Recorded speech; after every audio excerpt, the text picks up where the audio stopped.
Diputado por 3 períodos, senador entre el 2006 y el 2014, presidente del Senado entre el 2012 y el 2013, presidente también de su partido, el Partido Socialista. Rechazó ir a primarias para repostularse por su circunscripción, luego fue derrotado en la circunscripción Biobío-Costa. Se declara en vacaciones indefinidas, no alcanzó a terminar su discurso de despedida en el Senado el último día. Camilo Escolona, muchas gracias por recibirnos aquí en el Congreso Nacional, el Salón de Honor del Congreso Nacional. Muchísimas gracias. Gracias a ustedes por la invitación. ¿Cómo es mirar esto desde fuera? Porque hoy día nos prestaron esto para hacer esta entrevista, pero está fuera. ¿Cómo es mirarlo de la calle? Bueno, yo lo he dicho con mucha franqueza porque no me gusta la hipocresía ni el cinismo. A mí me hubiese gustado seguir siendo senador. Eso es público y notorio, pero a veces los dirigentes políticos por un falso pudor o tal vez por cinismo no señalamos las cosas que son nuestros pensamientos íntimos. A mí me hubiera gustado seguir siendo senador. Ahora, debo decir respecto de la presentación que usted hizo, que yo fui el único senador que me inscribí para ir a primarias legales. El único electo el año 2005. Me negué a ir a lo que se llamó una primaria convencional, que no era la primaria legal. Entre ambas existe una diferencia que es muy importante, que esas se hacen con el control del registro electoral y al mismo tiempo las personas que concurren a la elección primaria legal participan de la primaria presidencial y de la primaria parlamentaria y tienen que participar en ser coherentes en el voto, es decir, ¿usted cree que la gente entendió esa diferencia? No, lamentablemente, no la entendió y todavía tengo que pagar el costo porque la gente cree que yo no quise ir a una primaria. Y por eso le estoy tocando el punto, claro. porque estaba inscrita también la senadora Fombay, pero ella había reemplazado al senador Longueira, es decir, de los que fuimos electos el 2005, el único que se inscribió fui yo. ¿Y en ese caso no hubiera sido mejor morir con las botas puestas? No, porque yo soy porfiado. Y no me gustan las cosas que no son. ¿No? La concertación tomó un acuerdo, no era primera mayoría todavía, no existía el bloque nueva mayoría, existía el bloque de la concertación. En octubre del año 2010 ya estaba Piñera de presidente de la República y se tomó el acuerdo de considerar que el comienzo de la refundación de la coalición era la elección de los candidatos a parlamentarios en elecciones primarias legales abiertas. Ese acuerdo fue suscrito solemnemente por los 4 presidentes de partidos y no se cumplió. Y al final no terminó en nada. Ahora, la actual presidenta... No fui yo el que no lo cumplió. La actual presidenta, en ese entonces candidata, llamó a que los candidatos fueran elegidos por primaria. Finalmente, claro, no resultó por esas especificaciones que está haciendo usted. ¿Pero usted cree que frente a ella le trajo un costo? O sea, frente al país fue un costo indudable, porque la gente quedó convencida hasta hoy de que yo no quería ir a primaria. ¿Y frente a Michelle Bachelet? Bueno, eso ya no puedo especular. Pero puede hacer un análisis, uno conociendo a las personas puede pensar que a lo mejor la puso en una situación difícil. ¿Usted lo evaluó así o no? Es que yo soy porfiado, como ya le dije. Es decir, con los presidentes de partido, yo no era presidente de partido, el presidente de mi partido era el diputado Osvaldo Andrade, comprometieron frente al país solemnemente la realización de primarias legales abiertas. Y luego, el día 30 de abril, no fueron capaces de ponerse de acuerdo en cómo realizarla. Y el único inscrito era yo. Bueno, en esa misma porfía, usted, frente al presidente de su partido, Osvaldo Andrade, dijo que estaba disponible para seguir en política, que usted es un hombre político, y que estaba dispuesto para asumir un cargo en la moneda. Tampoco pasó nada, y el 11 de marzo no estaba dentro de los ministros que asumieron el gabinete. Así es. ¿Cómo vio el 11 de marzo y con qué sensación se quedó de no haber sido convocado para ese gabinete? Es decir, como le dije al comienzo, menos mal que se lo dije al comienzo antes de esta pregunta, mi aspiración era seguir siendo senador.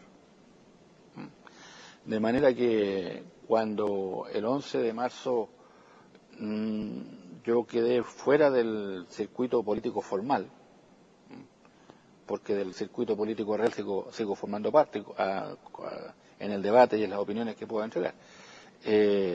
cuando se constituyó el gobierno y no fue invitado, yo consideré, francamente, que eso fue el resultado directo de que no fui electo senador. O sea, efectivamente, el día 10 de marzo, aquí mismo, en la sala del Senado, que es consiguiente al pasillo, presentamos la segunda versión del libro del retrato de la desigualdad que yo impulsé y se lo solicité a la Biblioteca del Congreso Nacional. Ese fue mi despedida. En ese momento, efectivamente, yo sentí un momento de tristeza, porque como le señalé desde el comienzo, esa era mi aspiración, seguir siendo senador. No fue mi aspiración ser ministro. Pero también era una posibilidad que usted logró. Efectivamente, autoricé al presidente del Partido Socialista, Osvaldo Aldrae, de manera que me pudiera incluir en el grupo de nombres que la presidenta podía considerar. ¿Y qué cree que finalmente le pasó más la cuenta en toda esta seguidilla de temas? El tema de las primarias, el tema de haber sido derrotado, el tema de la frase de fumar opio frente a la reforma constitucional y a la Asamblea Constituyente. ¿Usted cree que eso le pasó la cuenta? Mire, todo eso, lógico, ¿no? Yo soy una persona mechas tiesas, como se dice. Y tengo mis opiniones y no las voy a cambiar. Ahora, cuando la presidenta Bachelet, el día en que asume, el 11 de marzo, ¿usted lo estaba mirando por televisión o no lo vio? ¿No? No, me fui a descansar. No lo vio. Bueno, ella, frente a la Plaza de la Constitución, promete una nueva Constitución. Me fui el día, yo llegué hasta aquí, el texto constitucional es muy claro, el mandato de un senador dura hasta el día 10 de marzo. Por eso le digo, lo vio desde la el 11 de marzo, casa. El 11 de marzo yo iba por la carretera dirigiéndome a una terma. Entonces no lo vio. Ya no tenía ninguna responsabilidad formal. Ella promete una nueva Constitución frente a la Plaza de la Constitución. Y usted dice que reformarla y hacer una nueva Constitución por una Asamblea Constituyente, lo dijo al principio y esa fue la frase que quedó en las letras negras, era como fumar opio. ¿Cómo debería hacerse una nueva Constitución sin Asamblea Constituyente? Por vía institucional. Yo propuse un camino con el senador Andrés Saldívar, que fue constituir una comisión bicameral, es decir, de senadores y de diputados. Incluso avanzamos, porque el Senado tomó un acuerdo favorable a constituir esa comisión. Bastaría un acuerdo de la mayoría simple de la Cámara de Diputados para constituir la comisión. Pues todavía no requiere quórum, porque simplemente para iniciar la formulación de un nuevo texto constitucional. Y eso serviría de piso institucional. Es una vía institucional. Ahí podrían ir todas las organizaciones sociales, los académicos, todos los interesados. Serviría para poder saber de qué se trata. No pensar de que un grupo de personas, por muy ilustradas que sean, en representación del país, van a empezar a escribir una nueva constitución, sino que en esa instancia, en esa comisión bicameral, se podrían establecer el conjunto de acuerdos y desacuerdos y, por lo tanto, proponer al país una alternativa. Y eso se plebiscita. Bueno, todavía no hay una fórmula para eso, nos ha hablado... Pero esta es una fórmula que está propuesta. Claro, la presidenta Bachelet prometió una nueva constitución, pero no ha dicho cómo. Ahora, respecto a la presidenta Bachelet, que no lo llamó al gabinete, quiero hacerle una pregunta. ¿Usted qué sentimientos tiene hoy frente a ella? Mire, no me parece que... Fueron amigos, por eso se lo pregunto. Yo como dirigente político me guío por los hechos políticos. Esa es mi obligación. Por eso que soy mechas tiesas. ¿Pero y eso qué le dice? Y eso me dice que yo tengo una lealtad con el gobierno de la nueva mayoría, porque yo voté por este gobierno, me jugué por él, defiendo la reforma tributaria que se propuso, defiendo la necesidad de una reforma educacional, defiendo la necesidad de reformas laborales, lo hago sobre la base incluso de la misma plataforma que modestamente colaboré a construir, que es la lucha contra la desigualdad. Ya, pero somos personas. Y por eso le estoy haciendo la pregunta, ¿tiene algún sentimiento de tristeza frente a ella? No, ninguno. ¿La ha visto? ¿La vio? ¿Conversó con ella? No he tenido la posibilidad de conversar con ella. Pero yo soy un dirigente político. Eso en primer lugar. ¿Y en política estas cosas son así? Mire, yo no comparto la frase de mi amigo Andrés Alamán en el sentido de que en política no se llora. No me parece una frase feliz esa. No la comparto. Pero... ¿Y usted ha llorado? No. No, mi papá me enseñó a que los hombres no lloran y me enseñó 3 cosas mi papá. Que los hombres no lloran, que hay que ser socialista y el Colo-Colo, y he tratado de seguir su elección. Pero me guío por los hechos políticos, ¿no? Y tengo la voluntad de colaborar. A mí nadie me va a impedir colaborar. ¿Y le gustaría colaborar con ella nuevamente? No, yo colaboro donde estoy, ¿no? Desde mi condición de... Pero estas son unas vacaciones indefinidas, usted mismo dijo. Sí. Y ahí entonces, desde las vacaciones, ¿cómo se colabora? Bueno, el Partido Socialista me ha dado la posibilidad de ser presidente del Instituto de Igualdad. Los medios de comunicación me invitan a opinar, ¿no? He tenido la posibilidad este fin de semana de defender con argumentos que me parecen válidos y que lamento que no hayan estado en el debate público en los días anteriores, la necesidad de la reforma tributaria. Estoy absolutamente convencido que si no se consiguen esos recursos se inviabiliza la reforma educacional que la enorme mayoría de los chilenos demanda. Entonces, yo soy una persona que se considera un protagonista activo de la situación política del país, no necesito ningún cargo. Camilo, usted siempre ha sido partidario de los... No necesito tener un pituto para estar activo en política. ¿Se da cuenta? Usted durante y por eso que soy mechatiesa. Durante estos 24 años que ha estado como protagonista de la política activa en el país, digamos en democracia, siempre fue partidario y ha sido partidario de los consensos. Sin embargo, desde el gobierno de la nueva mayoría, esta gran votación que obtuvo tal vez ha diluido y ya la gente no quiere política de consenso, sino que quiere hacer valer esta mayoría que se obtuvo con los votos. ¿A usted le parece que ese es el camino? Yo le ruego que me deje responderle esta pregunta con tranquilidad, porque a mí me parece que es el centro nervioso de la situación política de Chile hoy. Yo nunca estuve por la política de los consensos. Eso es un equívoco, ¿no? ¿Por qué? Porque la política de los consensos estaba marcada por la presencia de Pinochet. En el fondo era una imposición de una situación imperfecta. No se había logrado resolver una situación anómala en democracia. ¿Cuál era la permanencia del dictador en la comandancia en jefe del ejército? De manera que, porque debo decir, por ejemplo, que hoy el senador Navarro me critica, diciendo que yo estoy por el diálogo y quiero revivir la política y los consensos, y él sabe perfectamente bien que yo nunca, porque fue colega parlamentario junto conmigo, sabe perfectamente bien que por la política y los consensos yo no estuve, ¿no? Yo estaba porque la democracia terminara la transición, ¿no? Y se eliminara la perversa permanencia del dictador en la comandancia y jefe del ejército. Ahora han pasado, fíjese usted lo que ha pasado, un cuarto de siglo. Estamos 25 años después. Pinochet ya es simplemente un recuerdo del pasado. Se modificó la Constitución profundamente. No hay inamovilidad de los comandantes en jefe. No hay una institución supraestatal como era el Consejo de Seguridad en su versión original de la Constitución del 80. No hay senadores designados. No hay senadores vitalicios. El país tiene estabilidad institucional y tiene democracia. Lo que necesitamos es una nueva Constitución para resolver otros problemas, como por ejemplo el que tengamos un Estado social y democrático de derecho y no un Estado subsidiario neoliberal desde el punto de vista económico, ¿no? Pero eso es un capítulo de la Constitución que resta por resolver. Los otros fueron afortunadamente resueltos. Entonces, a mí lo que me llama profundamente la atención es que personas que se consideran a la izquierda de mí, como el senador Navarro, estén pensando como si estuviéramos en el año 90, como si Pinochet fuera el comandante en jefe del ejército, como si existieran los poderes fácticos. O sea, estas personas no se han dado cuenta que estamos viviendo en democracia. Bueno, pero esta democracia dice que ganaron, que tienen una mayoría amplia que les permite hacer reformas sin consultar. Los demócratas nos distinguimos por nuestra capacidad de dialogar. Yo no le tengo miedo a la idea de los demás.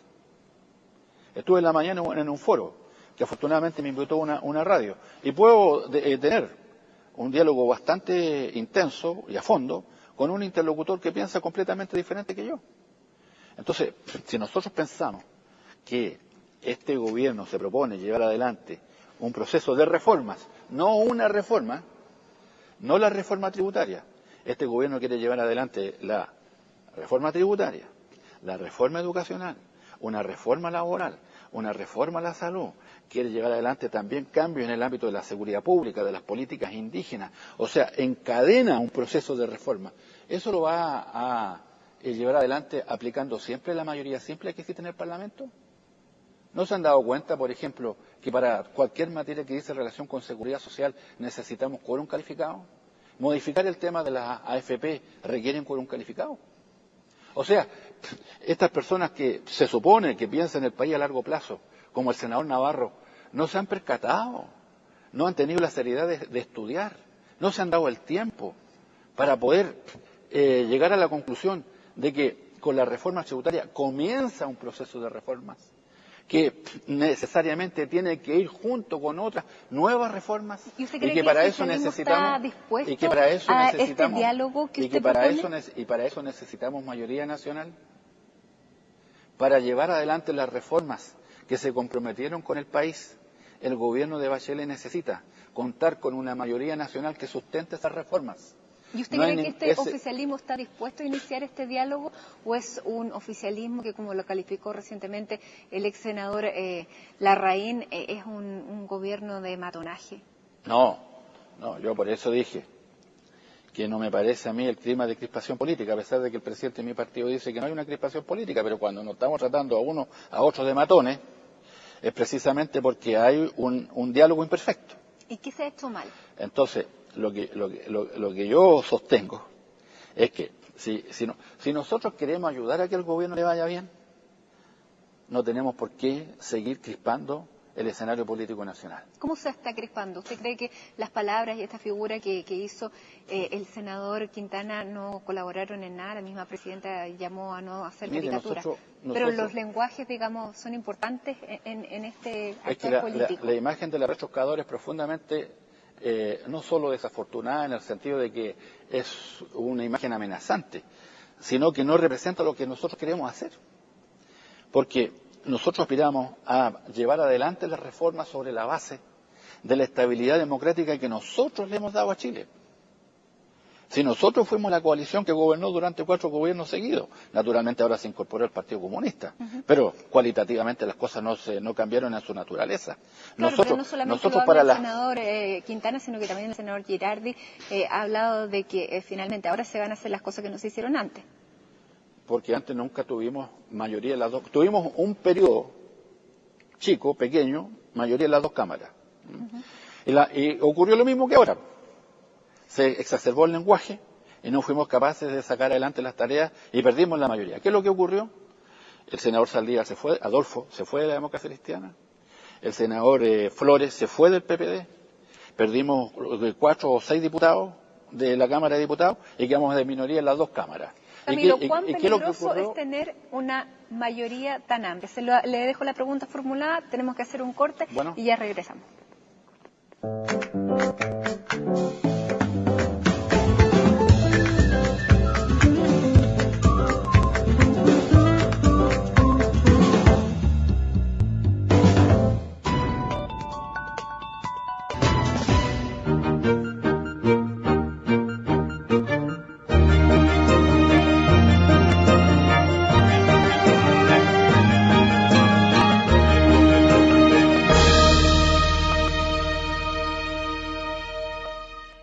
Esto es CNN Íntimo, estamos con el ex presidente del Senado, ex senador Camilo Escalona.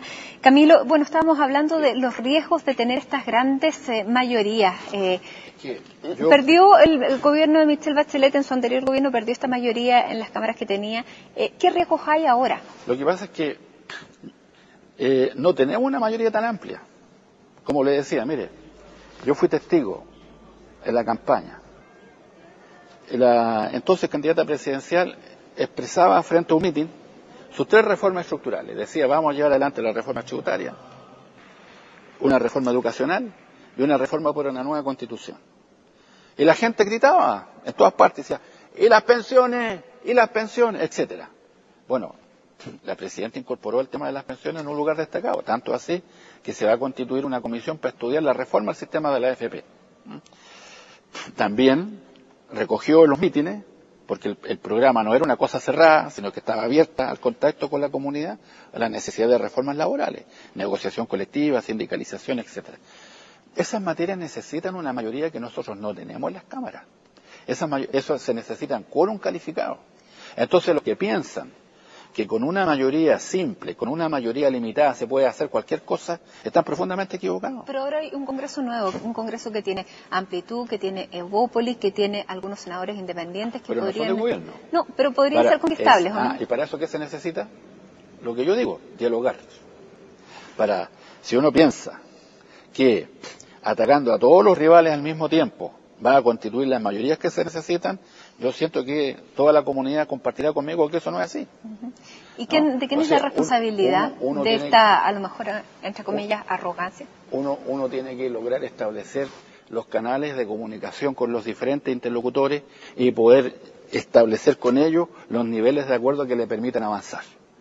Mi obsesión, y no tengo ninguna dificultad en utilizar esta palabra, mi insistencia es que si nosotros queremos llevar adelante un proceso de reforma integral como está propuesto en el programa, necesitamos asegurar las mayorías que posibiliten que esas reformas sean aprobadas. Y atacando a todo al mismo tiempo no lo vamos a conseguir. Entonces hay que abrir diálogo con Renovación Nacional, hay que abrir diálogo con Amplitud, hay que abrir diálogo con Evópolis, hay que también dialogar con la UDI, aunque aparezca rechazando todas las reformas. ¿A usted le parece que esto es soberbia? Mire, no quisiera echarle más pelo a la leche calificando, ¿no? Lo que sí me interesa manifestar es que el proceso de reformas que encabeza Michelle Bachelet como presidente de la República necesita para su éxito contar con las mayorías necesarias que permitan materializar esas reformas. ¿Le gusta la reforma del sistema binominal con este redistritaje? Completamente, me parece que es un acierto esa propuesta. ¿Usted que conoce cómo funciona, le cree al ministro Peñalillo cuando dice que no se va a gastar ni un peso más? Es que eso requiere reforma constitucional para que se asegure. Yo sugiero que para que la opinión pública tenga certeza de que no se van a modificar, no va a llegar a fin de año, va a llegar la ley de presupuestos, y al director de presupuestos le van a decir, mire, si usted no me aprueba un aumento de recursos en el Congreso Nacional, no le voy a aprobar la ley de presupuestos, para que la comunidad tenga la seguridad de que se van a gastar los mismos recursos, hay que cambiar la Constitución. Hay un solo artículo en que se establece que la dieta de un parlamentario es la misma que un ministro de Estado. Se modifica ese artículo, y si hay un cambio constitucional, perfectamente yo creo que la comunidad puede tener la seguridad de que no se va a aumentar el presupuesto del Congreso Nacional en la discusión de fin de año cuando se discuta la ley de presupuesto. Ahora, esta discusión del sistema binominal entra precisamente en el mismo tiempo de la discusión de la reforma tributaria. ¿Se ha entrampado más de lo necesario esta discusión de reforma tributaria? Ahora estamos viendo al senador Pizarro que está hablando de subir en vez de un 25, un 26%. ¿Surgieron demasiados elementos? ¿Se escapó de las manos? No creo que se ha escapado de las manos porque la iniciativa de ley en esta materia la tiene el Ejecutivo. Y por lo tanto, lo que dice el senador Pizarro puede ser una sugerencia legítima y un punto de vista válido, pero quien tiene la llave, la iniciativa exclusiva de ley en estas materias la tiene la Presidenta de la República, de manera que no veo que se haya escapado de las manos. Lo que sí considero es que hay un descontrol entre las diferentes iniciativas particulares que generan, claro, una imagen caótica. Pero y esa imagen en política causa daño. Las imágenes en política perjudican. Para decírselo con mucha franqueza, algo dice que las cosas no están bien. ¿Qué es ese algo? Hubo una encuesta en que una importante radio con una universidad y un centro de estudio hacen una medición de opinión en la que están empatadas las personas que están a favor y las que están en contra, 45 contra 45. A mí me parece que eso es preocupante, porque la reforma tributaria es para beneficiar al 70 o al 80% de los chilenos. ¿Y en ese sentido está de acuerdo con este video que salió la semana pasada y que causó tanto revuelo? ¿Le pareció en este escenario político de signos y de lenguaje que el lenguaje era correcto? Mire, yo no entro en ese debate porque todo lo lateral me parece que ha afectado el problema de fondo. ¿Le falta manejo político en esta reforma, a la tramitación de la reforma? Desde mi punto de vista, lo que importa acá es que se necesitan 8.000 millones de dólares para poder financiar la reforma educacional. Que si no hay reforma educacional, no solo el gobierno, el sistema político en su conjunto va a haber fracasado. Porque los estudiantes, los apoderados, los padres, las familias, yo calculo que un 85-90% de los chilenos y chilenas saben que es indispensable una reforma educacional. Para hacer realidad esa reforma hay que conseguir esos 8.000 millones de dólares. Y por lo tanto, esos son los dos hermanos, esos son los dos. Es el nudo del problema, desde mi punto de vista. Todo lo demás ¿Falta explicarlo mejor? Oscurecer el problema de fondo. ¿Falta más manejo político para explicarlo mejor? Mire, yo soy una persona leal con el gobierno, así que no voy a entrar en una crítica que me parece que no vaya al dilema de fondo. Ahora, en este dilema de fondo, usted es presidente de este Instituto de la Igualdad del Partido Socialista. ¿A usted le parece que todo este tren de reformas va a conseguir romper esta desigualdad o aminorarla? Desde mi punto de vista, tenemos una educación que segrega y por lo tanto esa reforma es indispensable. Tenemos un desbalance en el mundo laboral y por lo tanto las reformas laborales también son ineludibles, y tenemos pensiones que hacen que la gente cuando deja de trabajar se empobrezca. O sea, las reformas sociales son fundamentales para avanzar en la lucha contra la desigualdad. No, me parece a mí que la reforma tributaria no se puede eludir.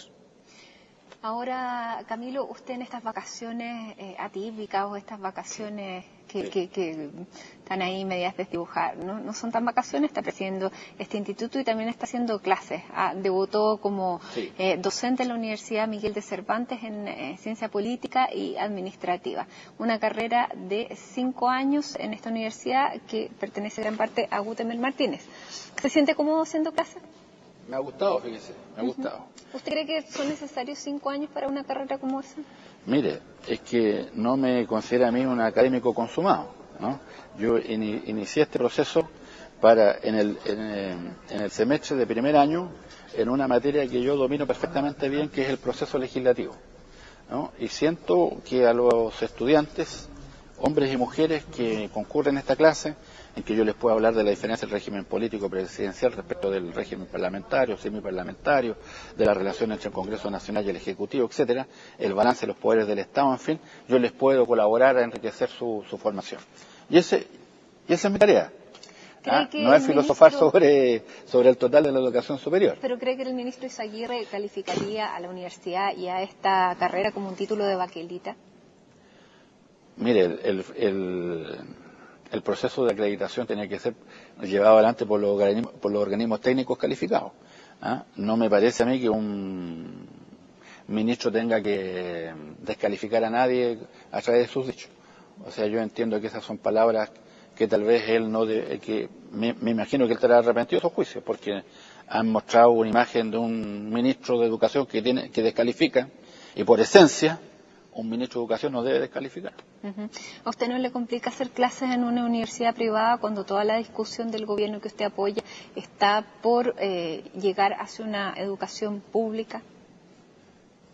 Pero es que el programa de Bachelet es sumamente claro. La educación pública es el pilar central de un sistema mixto de educación. No hay ninguna frase, ningún término que insinúe que la idea es estatizar el sistema educacional. Al contrario, hay 3 párrafos que reiteran expresamente, ¿no?, que el Estado va a colaborar con un sistema mixto en el cual naturalmente que hay un sector privado. Ahora, a mí, hacerle clases a esos jóvenes desde las 7 de la tarde en adelante, en que ellos concurren desde sus lugares de trabajo, haciendo un enorme esfuerzo, en que quieren superarse y salir adelante, mire, para mí ha sido algo feliz el haberme encontrado en esta etapa de mi vida con la posibilidad de colaborar a la formación de esos jóvenes. La pregunta es si ellos lo van a lograr con esta promesa de esta universidad que en 5 años les promete un título, que si ese título va a ser algo que les va a permitir una promoción, que les va a permitir ser mejores.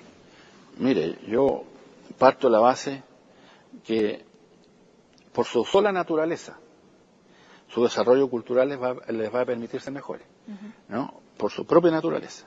El avanzar en sus conocimientos, en ampliar su horizonte, les va a hacer mejores. Eso en sí mismo. Sin duda, pero están pagando, se están endeudando. Ahora bien, pero esa universidad está hecha para trabajadores y por lo tanto un porcentaje muy elevado de ellos tiene beca. Y luego, claro, vendrá el momento en que ellos tendrán que buscar su ubicación laboral, y yo siento que lo hacen pensando en que van a mejorar esas condiciones laborales. Camilo, ese es su propósito. ¿Debiera ser gratis la educación para todos? ¿O para los ricos no, como ha reiterado el exministro Velasco en estos días? Mire, no conozco cuál va a ser la propuesta final del Ejecutivo. Yo la voy a apoyar, porque soy una persona leal. Así que voy a esperar saber cuál es la propuesta del Ejecutivo. ¿Pero cuál es su convicción? Mire, mi convicción es que en el sistema de educación superior debiese existir una franja de estudiantes, existen de hecho, que están en condiciones de cancelar sus propios estudios. Por lo tanto, debería ser un sistema mixto. Es decir, yo considero que el 1% de la población, el 1%, que ya está, los datos son sumamente claros, ¿no? El 1% de nuestra población tiene acceso a un ingreso que es equivalente al 30% del Producto Nacional del país. Es decir, tenemos un país con una desigualdad tremenda. Esas personas están en perfectas condiciones de cancelar sus estudios. En estas vacaciones, ¿usted va a volver a estudiar? Mire, mi mujer me ha propuesto la idea que me pueda inscribir en el sistema formal de educación. Lo estoy pensando. ¿Pero usted es obediente con su mujer o también es porfiado como en todo, como ha reiterado? Sí, soy porfiado por naturaleza, pero yo ocupo en mi día, incluido los sábados y domingos, 3 o 4 horas de lectura por lo menos. ¿Podría estudiar entonces? Podría estudiar, pero siento que eso me puede limitar. Pero me puede limitar a un plan de estudio rígido. ¿Pero le frustró no haber sacado una carrera como era el deseo de sus papás? Mire, mi mamá quería que yo fuera médico, pero bueno, entré en política tal vez un poco precoz, a los 18 años ya estaba en una lista de perseguidos por la dictadura militar, así que no pude seguir mis estudios. Me hubiese gustado tener la posibilidad de tener estudios universitarios más sistemáticos, eso es verdad. ¿Una deuda con su mamá, con usted? Es una deuda con mi mamá, sí. ¿Vamos a la casa? Bueno.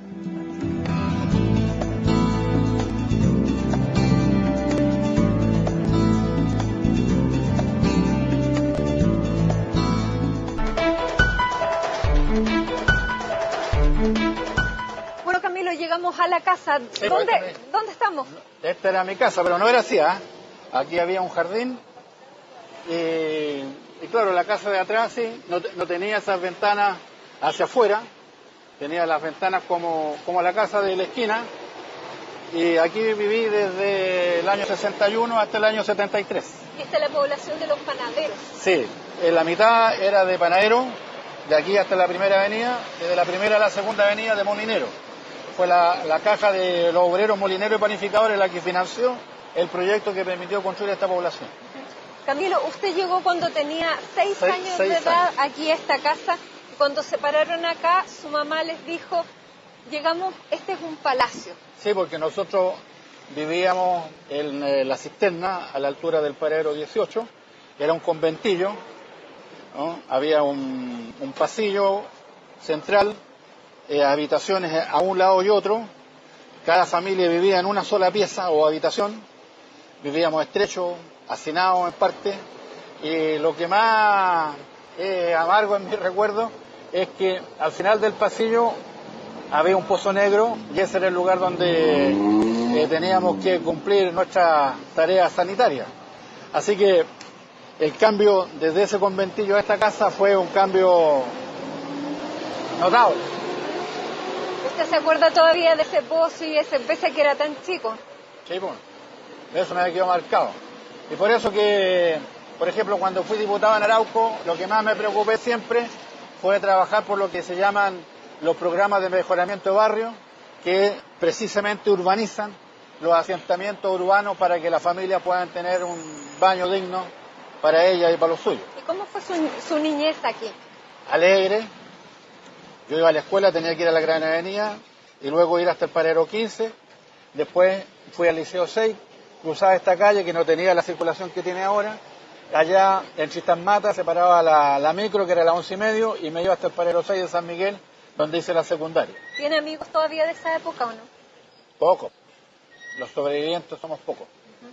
Porque bueno, usted pasó toda su infancia acá desde los 6 años hasta los 18, hasta la mañana del 11 de septiembre. Así es. La mañana del 11 de septiembre no volví más. Que ahí su mamá también dijo otras frases. Sí, pues, ella, cuando se dio cuenta que había golpe de Estado y que la cosa estaba dura, me dijo, mira, yo no quiero que a mi casa vuelva un cobarde. Así que bueno, yo traté de cumplir con ella. Y usted se fue esa mañana, ese día al mediodía, y no la volvió a ver ¿hasta cuándo? Hasta que regresé legalmente, pude volver en el verano del año 88.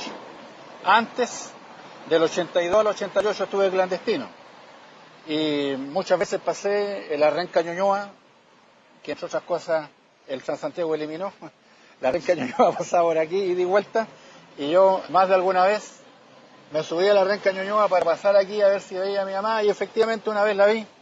La Renca Ñuñoa paró ahí, en el paradero que está para el lado de allá, en la esquina. Y estaba mi mamá aquí con una escobita limpiando la entrada. Y en ese tiempo ella se dedicaba mucho al jardín porque todavía no estaba esta construcción. ¿Y esa fue la única vez que la vio en esos 15 años? Hasta que pude volver legalmente, ya me estaba esperando en el aeropuerto. Y claro, eran circunstancias distintas a las que nos tocan vivir hoy. ¿A su papá no lo vio más? No. Mi papá murió el año 87, yo estaba clandestino. Habían vuelto algunos amigos míos, de los pocos que quedamos vivos hasta ahora, que estaban legales. Y a través de ello, yo estaba en una reunión por Ñuñoa, no sé por dónde, y me llegó a través de un compañero el mensaje que mi papá había muerto esa mañana. Así que me pude comunicar con mi hermano, hicimos todas las medidas de seguridad que en ese tiempo se tomaban para ver si lo seguían o no lo seguían. Finalmente fue a buscar a mi hermana, yo no la veía desde 14 años atrás, y a mi hermana le pedí que viniera a la casa a decirle a mi mamá que yo por impedimento del régimen no podía volver al funeral de mi papá. Pero en realidad no lo hice por razones de seguridad, porque no cabía ninguna duda que los servicios represivos iban a estar atentos a ver si yo aparecía en el funeral de mi papá. Así que me tuve que abstener, no lo vi. El 11 de septiembre de la mañana del 73 fue la última vez que lo vi. ¿Qué recuerdos tiene de él? ¿Qué le dejó su papá, aparte de ser colocolino, no llorar y militar en el Partido Socialista? Bueno, me dejó el valor del trabajo. Él era una persona que trabajaba todos los días. Se iba como a las 11 de la noche, volvía tipo 7, 8 de la mañana, trabajaba en la primera, o sea, en el turno de la noche para que las familias tengan el pan calientito tipo 6:30, 7 de la mañana, todos los días. Nunca fallaba. A veces... Él sí tenía problemas de alcoholismo, es un hombre hermoso. A veces le ponía, llegaba tipo 6, 7 de la tarde acá a la casa, dormía 3 horas, igual se levantaba, igual iba a trabajar.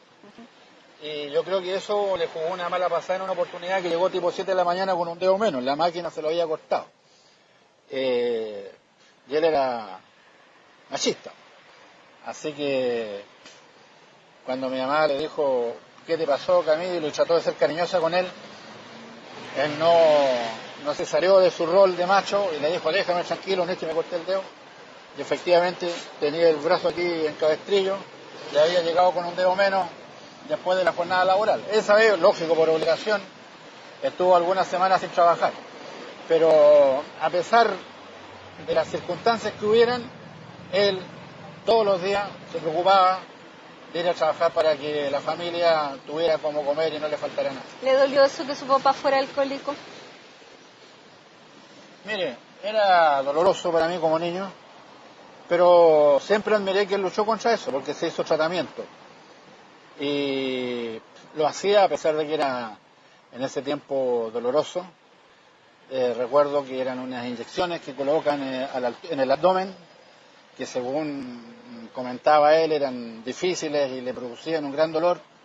Igual siempre admiré que él tenía la voluntad de luchar contra eso para asegurar el bien de la familia. Y usted siguió sus pasos en el tema del socialismo, pero no quiso nunca ser panadero, ¿no? Él no quería. Él él quería que estudiáramos y no quería que fuéramos con él. Y bueno, y su mamá quería que usted fuera doctor. Sí. No le pudo cumplir. ¿Qué es lo más doloroso del exilio?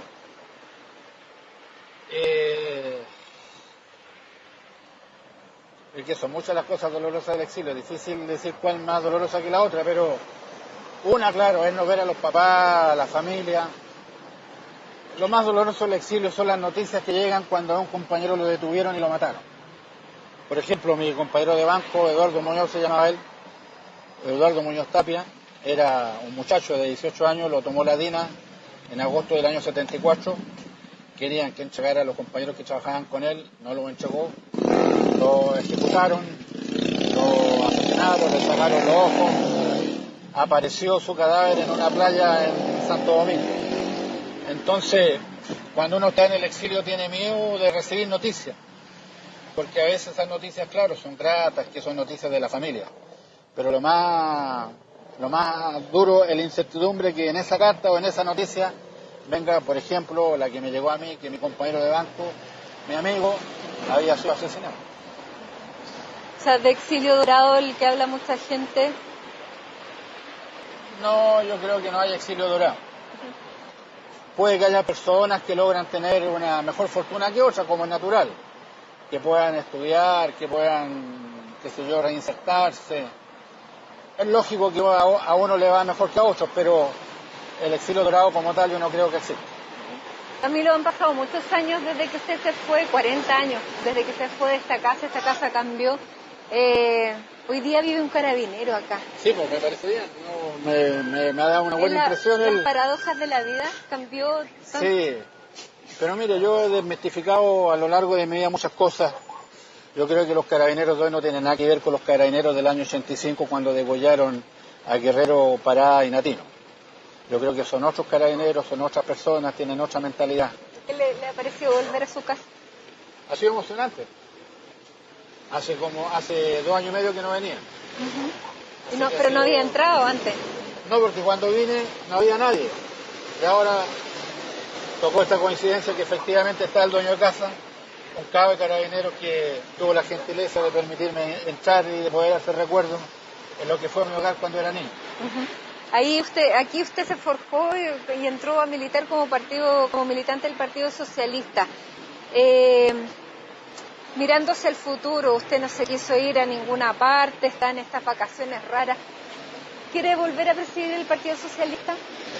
Mire, no me quite el sueño. Yo quiero mucho el Partido Socialista, creo que mi padre biológico es naturalmente mi papá, del que hemos hecho recuerdo ahora. Mi padre moral del Partido Socialista, porque en él me crié y en él crecí. Así que es el intangible que yo más quiero. Pero no me quite el sueño volver a la presidencia del partido. Si es necesario, por razones políticas que en su momento tomaré en cuenta, presentarme de nuevo, lo haré. Pero no es que sea lo que me haya impuesto como propósito político para el próximo tiempo. Camilo, muchas gracias por